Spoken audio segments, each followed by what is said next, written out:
तो hello friends, कैसे हैं आप लोग। आई होप कि आप लोग बहुत अच्छे होंगे। तो दोस्तों, आज के इस वीडियो में आप लोग को मैं बोर्ड एग्जाम 2024 में आप लोग कॉपी कैसे लिखना है और कॉपी लिखने का सही तरीका क्या है और कॉपी में प्रश्न संख्या या फिर क्वेश्चन नंबर जो है वो कैसे बैठाए, कहाँ पे बैठाए और कॉपी को सजा के लिखने पर क्या ज्यादा मार्क्स आते हैं। तो ये सारे डाउट को आज मैं आप लोग क्लियर कर दूंगा, जिससे आप लोग को जो है ना एग्जाम में कोई प्रॉब्लम नहीं होगा। ठीक है, आप लोग को हाथ में कॉपी आएगा और आप लोग आराम से बनाते चलेंगे। तो अभी आप लोग जान जाइएगा, तो आप लोग को प्रॉब्लम एग्जाम में नहीं होगी। तो देखिए, आज मैं आप लोग को जो लाइव प्रूफ कॉपी पे करके दिखाऊंगा, लिख के दिखाऊंगा कि कहाँ पे प्रश्न संख्या लिखना है, कहाँ पे कैसे क्वेश्चन का आंसर देना है, वो सब मैं आप लोग को करके बताऊंगा। ठीक है, और दोस्तों ये है हमारे पास 2023 के बोर्ड एग्जाम के क्वेश्चन पेपर। इसी के मदद से आप लोग को मैं पूरे एक एक कंसेप्ट के साथ बताऊंगा कि कौन से क्वेश्चन को कैसे बनाना है। ठीक है, तो चलिए दोस्तों, हम लोग चलते हैं कॉपी पे और आप लोग को मैं लाइव प्रूफ वहां पे करके दिखाता हूं। लेकिन उससे पहले अगर आप लोग चैनल पे नए हैं तो चैनल को सब्सक्राइब करके और बेल आइकन को प्रेस कर लीजिएगा, ताकि मेरा वीडियो सबसे पहले आप तक पहुंचे। तो चलिए दोस्तों, शुरू करते हैं। तो आइए दोस्तों, जैसा कि आप लोग यहाँ पे देख रहे हैं कि ये है हमारे पास बोर्ड एग्जाम 2023 का क्वेश्चन पेपर। ठीक है, तो ये हिंदी का है और इसी के माध्यम से हम लोग समझ जाते हैं कि आप लोग को जो है ना एग्जाम में कैसे बनाना है। तो सबसे पहले यहाँ पे एक पेज पलटेंगे तो आप लोग यहाँ पे देख सकते हैं ये सब ऑब्जेक्टिव है। तो ऑब्जेक्टिव तो खैर आप लोग को जो है ओमारशीट में रंगना है, तो इसमें आप लोग कोई दिक्कत वाली बात नहीं होगी, क्योंकि मैंने ओमारशीट रंगने का सही तरीका बता दिया है। अब आइए सब्जेक्टिव के बारे में बात करते हैं, क्योंकि सब्जेक्टिव लिखना अगर अच्छे से सजा के लिखते हैं तो अच्छा मार्क्स आएगा, यानी फुल नंबर मिलेगा। ठीक है, तो देखिए यहाँ पे हमारे पास अब सब्जेक्टिव आ जाएगा, यहाँ पे 96 नंबर हो गया और ये 100 ऑब्जेक्टिव खत्म। तो ये देख सकते हैं आप लोग कि पहला हम लोग के पास सब्जेक्टिव आ गया है, जहाँ पे लिखा हुआ है वस्तुनिष्ठ प्रश्न। तो देखिए एक नंबर में पहले क्या लिखा हुआ है कि निम्नलिखित गद्यांशों में से किसी एक गद्यांश को पढ़कर नीचे दिए गए प्रश्नों के उत्तर दे, प्रत्येक प्रश्न 2 अंक के होगा। यानी कि यहाँ पे हमारे पास ये गद्यांश दिया हुआ है और प्रत्येक प्रश्न, यानी कि एक प्रश्न यहाँ पे है और यहाँ पे पेज पलटेंगे तो और यहाँ पे होगा। ठीक है, यानी 5 प्रश्न यहाँ पे है, तो 5 प्रश्न है और 5 दूनी 10 नंबर है। ठीक है, तो ये गद्यांश पढ़ के और आप लोग बना सकते हैं, बहुत ही सिंपल है। पढ़ते 1-2 लाइन का आंसर होगा। जैसे कि यहाँ पे देख सकते हैं 1 नंबर में लिखा हुआ है कि ईश्वर चंद्र विद्यासागर बंगाल के लिए क्या थे। तो यहाँ पे आंसर इसमें पढ़िएगा तो आराम से मिल जाएगा। ठीक है, जैसे कि यहाँ पे है ईश्वर चंद्र विद्यासागर बंगाल पूर्ण जागरण के स्तंभों में से एक थे, तो यही इसका आंसर हो जाएगा। ठीक है, और उसके बाद देखिए इसको अब लिखना कैसे है, वो है मेन पॉइंट। तो यहाँ पे हमारे पास कॉपी है, ये हमारे पास कॉपी है, लेकिन बोर्ड एग्जाम में जो है ऐसा नहीं मिलेगा। बोर्ड एग्जाम में जैसे ये कॉपी है ना, तो ये लंबा करके है हम लोग के पास, और बोर्ड एग्जाम में ये चौड़ा हो जाएगा, यानी कि ऐसे करके चौड़ाई ज्यादा रहेगा और लंबाई कम रहेगा। तो यहाँ पे देखिए ये चौथाई जो है ना बोर्ड एग्जाम में ऐसे रहेगा, ऐसे इसको ऐसे घुमा देते हैं तो ये हो गया चौथाई। ठीक है, और यहाँ पे लिखना है और इसको जो है आप लोग को यही बीच में लिखना है, एक चौथाई इधर भी छोड़ देना है। तो उसके लिए आप इधर से एक बार मोड़ लीजिएगा। ठीक है, ऐसे मोड़ने से ऐसे मोड़ दीजिएगा ना, तो एक चौथाई अंदाज रहेगा कि इसके इधर नहीं जाना है। ठीक है, लाइन नहीं खींचना है पेन से, बस मोड़ देना है। ऐसे मोड़ने के बाद देखिए दाग हो जाएगा ना, बस दाग के उधर नहीं जाना है। और खैर इधर तो चौथाई रहेगा, तो आप लोग को इधर अंदाज रहेगा। तो यहाँ पे मैं आप लोग को जो है ऐसे करके ही बताता हूँ। ठीक है, जैसे यहाँ पे ऐसे इसको मोड़ देते हैं, ऐसे मोड़ दिए ताकि उधर नहीं जा सके, लाइन के उस पार नहीं जाना है। ऐसे सुंदर लगेगा देखने में ना राइटिंग। देखिए यहाँ पे हम लोग को जैसे खंड ब का बनाना है, तो सबसे पहले ऊपर में लिख देंगे यहाँ पे खंड खंड ब। और आप लोग को एक बात मैं बता दूं कि 2 पेन का अगर आप लोग यूज करते हैं, ब्लैक एंड ब्लू, तो काफी अच्छा लगेगा देखने में, क्योंकि ब्लैक से आप लोग मेन पॉइंट को आप लोग अंडरलाइन कीजिएगा और ब्लू से आंसर लिखिएगा। ठीक है, तो दोनों पेन का यूज करते हैं तो काफी अच्छा होता है। ठीक है, राइटिंग देखने में अच्छा लगेगा। तो मैं तो बोर्ड एग्जाम में दोनों पेन का यूज किया था। अब आप लोग जाने दोनों कर कीजिएगा या फिर एक कीजिएगा, मैं तो बोलूंगा कि दोनों ही कर लीजिएगा तो ठीक रहेगा। देखिए खंड ब लिख देना है और जैसे 1 नंबर बनाना है, तो यहाँ पे ये चौथाई है ना, तो मेन नंबर चौथाई के इस पार दिया जाता है, ये बात आप लोग याद रखिएगा। तो यहाँ पे 1 नंबर दे दिए और इसको कुछ बड़ी कोष्ठ से ऐसे घेर देना है, बड़ी ब्रैकेट से ऐसे घेर देना है और 1 नंबर लिख के जैसे क बना रहे हैं, यहाँ पे क है ना, तो क यहाँ पे ऊपर में लिख देंगे, क लिख दिए और इसको ऐसे घेर दिए ब्रैकेट से। अब क का 1 नंबर बना रहे हैं, तो 1 नंबर यहाँ पे लिखेंगे रोमन में, चौथाई के इस पार। याद रखिएगा कि चौथाई के इस पार हमेशा रोमन में लिखिएगा। और यहाँ पे उत्तर लिख देना है, उत्तर उत्तर लिख देना है। और क्वेश्चन नहीं लिखना है, आंसर हम लोग को देना है सिर्फ। उत्तर लिखने के बाद यहाँ पे उत्तर को अंडरलाइन कर देना है, 2 बार ऐसे अंडरलाइन कर दीजिएगा, तो अंडरलाइन करने से थोड़ा सा अच्छा लगता है देखने में। ठीक है, और जो मतलब चेक करते हैं, टीचर जो चेक करते हैं, उनको पहले दिख जाता है कि यहाँ पे उत्तर है, अब आंसर होगा आगे। तो यहाँ पे जैसे हम लोग को आंसर लिखना है, तो अब उत्तर में देखिए ब्लू पेन का भी यूज करेंगे। जैसे यहाँ पे हम लोग को लिखना है ईश्वर चंद्र, तो लिखेंगे ईश्वर ईश्वर चंद्र, ईश्वर चंद्र विद्यासागर। ये वीडियो थोड़ी लंबी हो सकती है, लेकिन आप लोग बोर्ड एग्जाम के कॉपी लिखने का अच्छे ढंग से मतलब तरीका सीख जाइएगा, ठीक है। इसलिए वीडियो को पूरा देखिएगा आप लोग, ये नहीं कि आप लोग अब छोड़ के भाग जाइएगा, वरना आप लोग बहुत पछताइएगा बाद में। क्योंकि जो है ना, ये सब चीज़ आप लोग कोई सिखाएगा नहीं, या तो टीचर आपके बता सकते हैं या फिर आपके बड़े भाई बहन ही। तो देखिए यहाँ पे विद्यासागर लिख दिए, बंगाल, बंगाल। और आप लोग कोशिश कीजिएगा कि थोड़ा बीच में जो है ना, ज़्यादा थोड़ा सा मतलब आधा इंच का गैप देने का कोशिश कीजिएगा। जैसे यहाँ पे तो मैंने थोड़ा सा कम गैप दिया है, मतलब आप लोग थोड़ा सा सोचिएगा आधा इंच का गैप दे, ताकि आप लोग आधा इंच का गैप दीजिएगा तो कॉपी भी मतलब भरेगा, कम आंसर में कॉपी भी भरेगा और देखने में भी काफ़ी अच्छा लगेगा। बंगाल लिख दिए। और जैसे यहाँ पे अब यहाँ पे पूर्ण जागरण लिखेंगे तो यहाँ पे लाइन के इस पर आ जाएगा, तो यहाँ पे अब नहीं लिखना है, यहाँ से अब फिर लिखेंगे पूर्ण जागरण, पूर्ण जागरण लिख दिए। के स्तंभों में से। देखिए यहाँ पे ऊपर नहीं लिखे थे तो नीचे वाला मेकअप कर लिया, कोई दिक्कत नहीं है। दिक्कत तो यहाँ में से एक थे, क्या थे?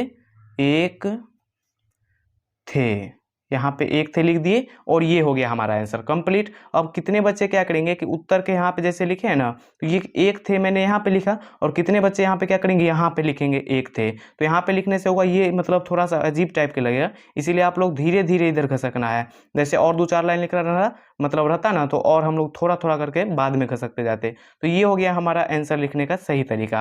अब जैसे कि हम लोग को दूसरा क्वेश्चन लिखना है, तो यहाँ पे जैसे कि क्वेश्चन नंबर 2 लिखना है। जैसे यहाँ पे क्वेश्चन नंबर 2 है, तो यहाँ पे देखिए क्वेश्चन नंबर 2 जब भी लिखेगा तो एक लाइन तो छोड़ना ही छोड़ना है, लेकिन अगर आप लोग 2 लाइन छोड़ देते हैं तो काफी अच्छा राइटिंग लगेगा, देखने में सुंदर कॉपी लगेगा। तो यहाँ पे मैंने 1 लाइन छोड़ दिया और 2 लाइन छोड़ दिया, और तीसरे में लिखना है 2 नंबर, यहाँ पे रोमन में लिखेंगे, पहले इसको ब्लैक से लिखना है, ठीक है।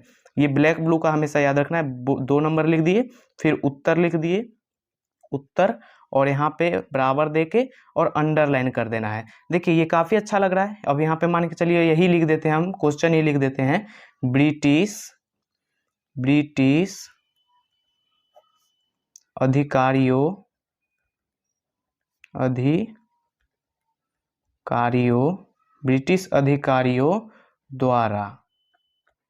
द्वारा किसे, यहाँ पे लाइन के उस पर नहीं जाना है, ठीक है। लाइन के उस पर अगर बड़ा वर्ड रहता तो यहाँ पे नहीं लिखते, लेकिन किसे छोटा था तो यहाँ पे लिख दिए, किसे सम्मान।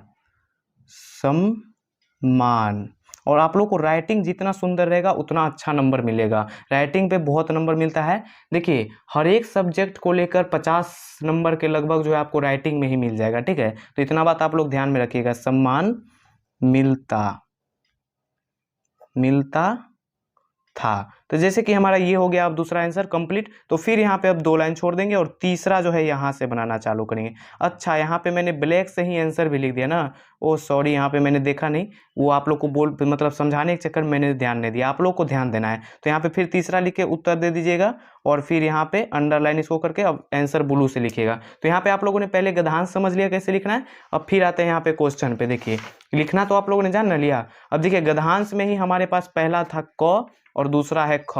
मान के चलिए आप लोगों को क का आंसर नहीं देना है, क वाले गद्यांश का नहीं देना है, तो ख वाले का भी आप लोग दे सकते हैं, लेकिन किसी एक का ही, क का ही या फिर ख का ही, किसी एक का देना है, आप लोगों को 10 नंबर मिलेगा। तो यहाँ पे ख में भी 5 क्वेश्चन है, पांचों का आंसर देना है, ठीक है। अब आइए 2 नंबर में समझते हैं। देखिए 2 नंबर में है कि गद्यांशों में से किसी एक गद्यांश को पढ़कर नीचे दिए गए प्रश्नों को उत्तर दे, प्रत्येक के लिए 2 अंक है। ये इसमें भी क है, पहला गद्यांश यहाँ पे क है, और सेम तरीका वही यूज करना है जो मैंने आप लोग कॉपी पे बताया कैसे लिखना है, सेम वही से ही लिखना है। और यहाँ पे गद्यांश देखिए ख होगा, यहाँ पे जैसे ये 5 क्वेश्चन है और ख यहाँ पे है डॉक्टर राजेंद्र प्रसाद, देख सकते हैं कि मैं बोर्ड एग्जाम में ये वाला बनाया था, तो यहाँ पे ख भी आप लोग बना सकते हैं, इसमें भी 5 क्वेश्चन होगा। तो ये 2 नंबर क्लियर हो गया, दोनों में तो गद्यांश ही था। अब 3 नंबर में देखिए क्या है। 3 नंबर में है कि निम्नलिखित में से किसी एक विषय पर दिए गए संकेत बिंदुओं के आधार पर लगभग 250 से 300 शब्दों में निबंध लिखना है। यानी कि आप लोग को जो ये क देख रहे हैं, ख देख रहे हैं, ग, घ और आगे भी होगा और अंग, यानी कि 5 को दिए हुए है, आप लोग को निबंध लिखना है किसी एक पर।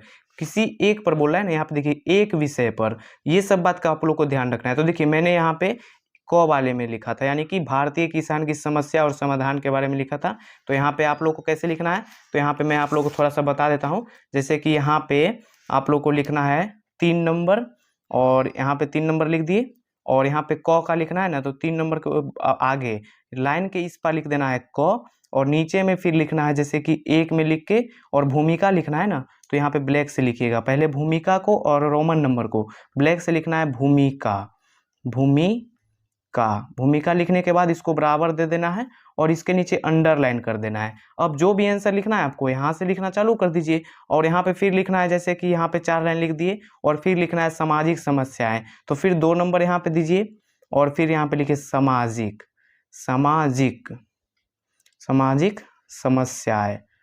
समस्याएं। देखिए आप लोग का सजाना कॉपी तो अपने हाथ में है, बस आप लोग को टैलेंट होना चाहिए सजाने का। देखिए यहाँ पर जैसे कि 2 लाइन लिख लिए, तो यहाँ पे लिखते लिखते आप लोग को ध्यान रखिएगा, जैसे यहाँ पे आंसर लिखते लिखते आए और यहाँ तक लाइन तक छोड़ दिए, फिर यहाँ से स्टार्ट नहीं करना है, यहीं से फिर स्टार्ट करना है लिखते लिखते, ठीक है ना। ये भूमिका के नीचे जगह इतना छोड़ते जाना है ताकि अच्छा लगे देखने में, वरना यहाँ पे लिख दीजिएगा तो ये सबके बीच में ये भी बेचारा जो है ना पिसा जाएगा एक तरह से। तो यहाँ पे यहाँ से ही लिखना है आगे, ठीक है।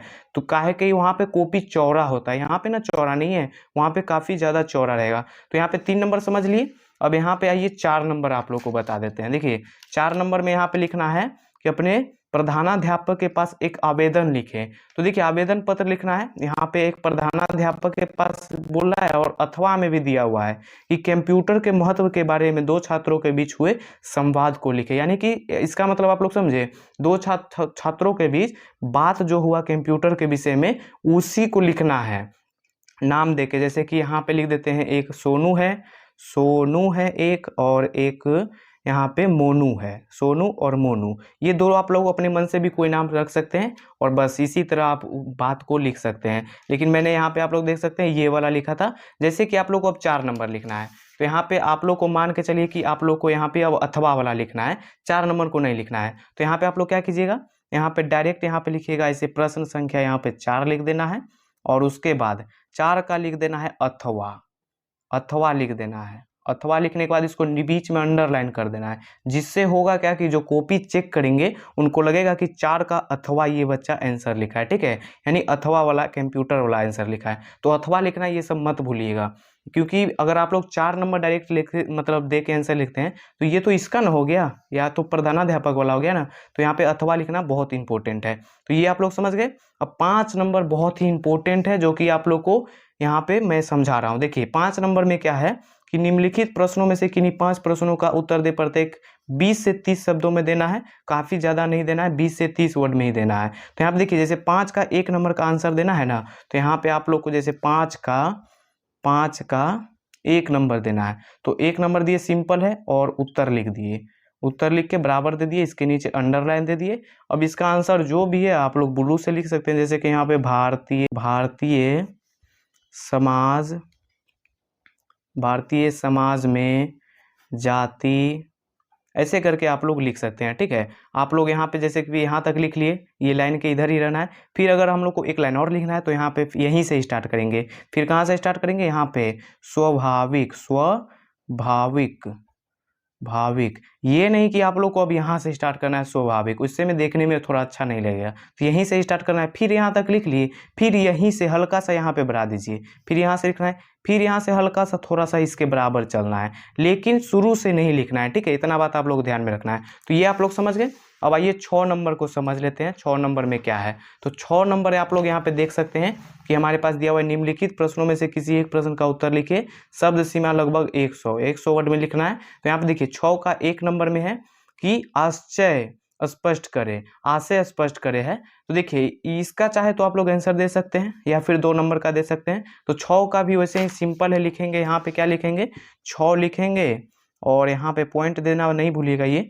और उसके बाद क्या करेंगे, जैसे हम लोग को मान के चलिए 2 नंबर का आंसर देना है, तो 6 का 2 लिख देंगे और उत्तर लिख देंगे, और यहाँ पे आंसर लिखना चालू। कोई दिक्कत नहीं है। दिक्कत तो मैंने आप लोगों को पूरा अच्छे तरीके से कैसे क्वेश्चन सब्जेक्टिव लिखा जाता है कॉपी में, ताकि अच्छा से समझ सके। ठीक है, ये आप लोग इसको अच्छे से अभी से ही प्रैक्टिस कर लीजिएगा 2-3 बार घर में, तो ज़्यादा बेटर रहेगा। ठीक है, तो यहाँ पे आप लोगों को मैंने समझा दिया कि कलम ब्लैक एंड ब्लू का यूज कीजिएगा तो काफ़ी ज़्यादा अच्छा लगेगा। देख सकते हैं आप लोग यहाँ पे कि मैंने ब्लैक और ब्लू का यूज किया है, कितना अच्छा लग रहा है देखने में। अगर ब्लू ही रहता इधर भी तो चेक करने वाले को समझ में नहीं आता, वो देखता कहाँ पे कौन सी है, कुछ उसको समझ में नहीं आता। अगर यहाँ पे देख रहे हैं ब्लैक से है तो देखेगा वो उत्तर है, 1 नंबर का है, और ब्लू से यहाँ पे आंसर है, चलिए 2 नंबर यहाँ पे फट सानी मिल जाएगा। तो ऐसे तरीका से मतलब आप लोग को एग्जाम में लिखना है। तो वीडियो काफ़ी लंबा हो गया होगा, लेकिन आप लोग को उम्मीद है करता हूँ कि अच्छे से आप लोगों को समझ में भी आ गया होगा। अब चलिए मिलते हैं नेक्स्ट वीडियो में नेक्स्ट टॉपिक के साथ। तब तक के लिए अगर आप लोग चैनल पे नए हैं